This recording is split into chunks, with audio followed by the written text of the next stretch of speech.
जम्मू कश्मीर में voter list को मचे बवाल को लेकर बीजेपी ने अपना पल्ला झाड़ लिया। अब बीजेपी ने कहा है कि एक संवैधानिक प्रक्रिया है, उस पर हमारा कोई लेना देना नहीं है। इसी कड़ी में हमारे संवाददाता ताबिश कमाल ने जम्मू कश्मीर बीजेपी के सह प्रभारी आशीष सूद से इसी मुद्दे पर कुछ खास बातचीत की, तो उन्होंने कहा कि इस बार जम्मू कश्मीर की जनता ने बीजेपी की सरकार बनाने का मन बना लिया और इसी बौखलाहट की वजह से विपक्ष इस तरह के आरोप और प्रत्यारोप की राजनीति कर रहा है। और क्या कुछ कहा उन्होंने, चले सुनाते हैं आपको। जम्मू कश्मीर में एक ऑर्डर क्या आया, पूरी राजनीति में उबाल सा आ गया है।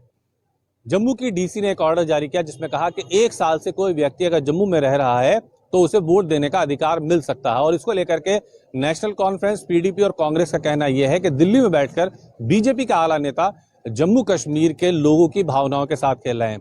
फिलहाल बातचीत करने के लिए जम्मू कश्मीर के सह प्रभारी आशीष सूद हमारे साथ है। सूद साहब, एनसी और पीडीपी सीधे आरोप लगा रही है कि जम्मू कश्मीर के जो लोग हैं उनका कल्चर अलग है, उनकी मान्यताएं अलग हैं, अगर बाहरी लोग आएंगे वो समझ नहीं पाएंगे। इस तरह से आप लोग दिल्ली बैठ करके सब कुछ मोबिलाइज करने की कोशिश कर रहे हैं।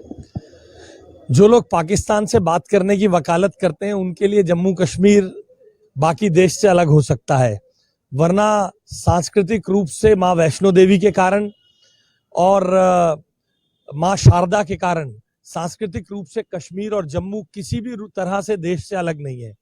महबूबा मुफ्ती और फारूक साहब दोनों समय समय पर पाकिस्तान से वकालत की बात करते रहे, इसलिए उन्हें लगता है धारा 370 से पहले देश के बहुत सारे कानून वहां लागू नहीं होते थे।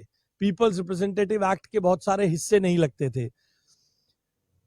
पीपल्स रिप्रेजेंटेटिव एक्ट ये कहता है कि normally who is a citizen of a particular place और a state for last 1 year can opt to vote there.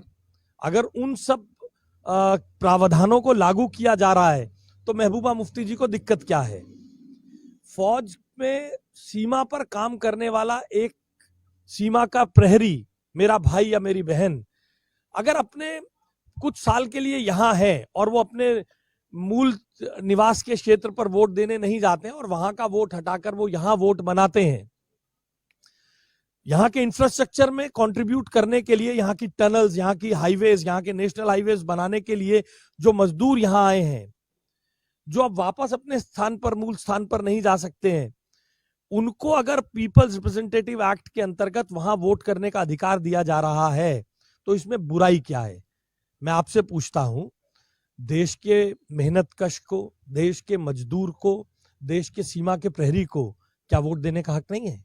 Vote देने का अधिकार सबको है, आपकी बात ठीक है, लेकिन यहाँ पर जो मुद्दा एनसी, पीडीपी या कांग्रेस या दीगर जो पार्टियां हैं जो उठा रही हैं वो ये उठा रही हैं कि जम्मू कश्मीर का जो कल्चर है वो तमाम राज्यों से बिल्कुल अलग है। धारा 370 और 35 से आपने हटाया, लेकिन वहां के कल्चर को बीजेपी अब भूलती जा रही है। ये जम्मू कश्मीर की जनता की भावनाओं के साथ खिलवाड़ है। यहाँ सवाल ये है, जम्मू कश्मीर में माँ वैष्णो देवी को याद करते हुए जय माता की कहते हैं ना, और दिल्ली में भी कहते हैं, क्या अलग है?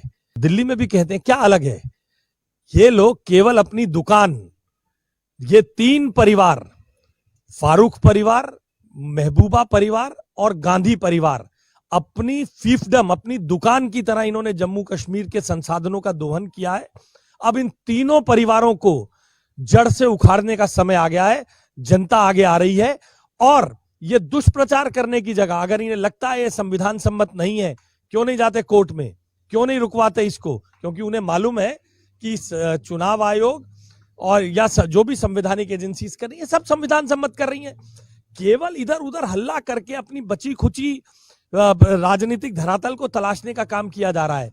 कितनी सीटों पे लड़ी थी साहब महबूबा मुफ्ती डीडीसी का चुनाव? आज लोगों को गिनती में भी नहीं पता है।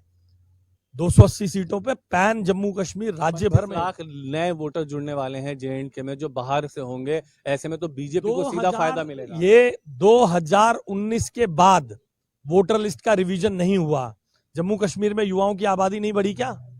जम्मू कश्मीर में युवा वोट के लिए एलिजिबल नहीं हुए क्या? केवल ये आंकड़ा वो कहां से ला रहे हैं मुझे मालूम नहीं, मगर 2019 से स्टेट रीऑर्गेनाइजेशन के बाद से वोटर लिस्ट रिवाइज नहीं हुई। अब जो वोटर 2001 हर साल 1 जनवरी को नए वोटर बनते हैं जिन लोगों को इतने वर्षों में वोट नहीं बनने का मौका मिला, क्या उनको मौका नहीं देना है? अच्छा, से सीधा फायदा तो बीजेपी का होगा। क्यों होगा? क्या नए वोटर बढ़ेंगे, वो बीजेपी अपने